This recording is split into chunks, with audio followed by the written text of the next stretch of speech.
Hello YouTube, welcome to the channel. If you get something out of the content that I put up here, I'd really appreciate it if you subscribe and give me a like on these videos. It can make a real difference in the algorithms and how they share content with other channels. Also, if you're interested in some one-on-one Skype sessions, you'll find a good email on me in the description of every video I put up.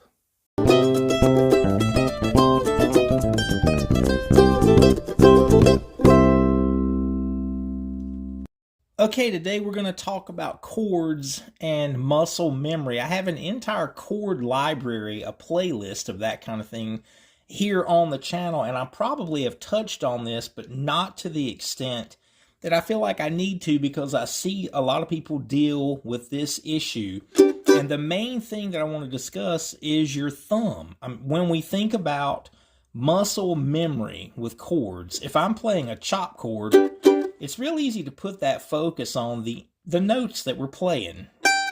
When I'm playing Bill Monroe's chop chord for G, it isn't just that these four fingers on the fretboard, it's look at the position of my thumb. And everyone's is going to be a little different, but it's really kind of wrapped around the neck. It could be more like that. You know, you're going to see a number of different things that work for people, but the general place should be somewhere in that neighborhood, if we wanted to call it that. And then you would adjust, you know, as the frets get smaller and the profile of the neck changes. It could even be different up here.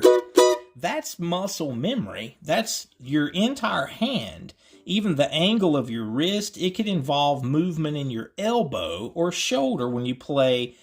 Look at the difference between a minor chord. If I'm playing this A minor chord, I'll edit a picture in here. You can see my thumb on the back of the neck completely different for the minor chord than when it was way up here playing the chop chord. So this is the kind of thing we want to start to watch for, is everything about your hand, your wrist, your thumb, arm, and shoulder, all of it.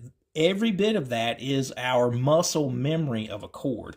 Another thing that can really help, and I like to point this out, not only for chords, but also double stops. If we're playing, let's say, a C chord right above the G, it can really make a difference if you notice that my pinky, I see people that pinky wants to really be down here, kind of in no man's land. If we can keep that right next to your ring finger, and even at times let it help your ring finger with the interval that it's playing, especially if I go to this bigger shape. If I were playing a double stop scale,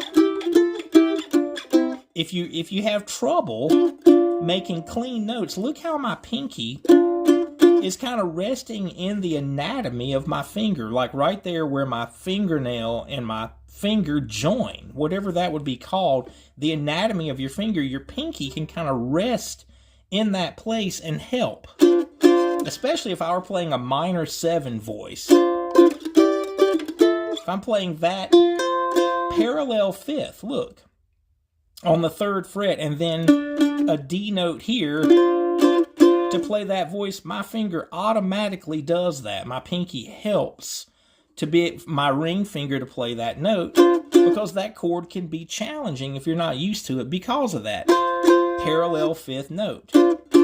There's so many things like that that are happening in muscle memory that we may not recognize. On that thought, back to this minor chord shape, because I see a lot of people that struggle to make that bar chord. And what you need to realize on that, the pressure that I'm applying, it's the shape or the muscle memory, but also the way that you exert pressure onto the neck. When I'm playing those bar chords, since I have an A note here on the 5th fret of the E string, then I have the minor 3rd here, 3rd fret of the C string, this isn't really a bar. I'm not trying to press all 4 of those strings and apply pressure all the way across the neck.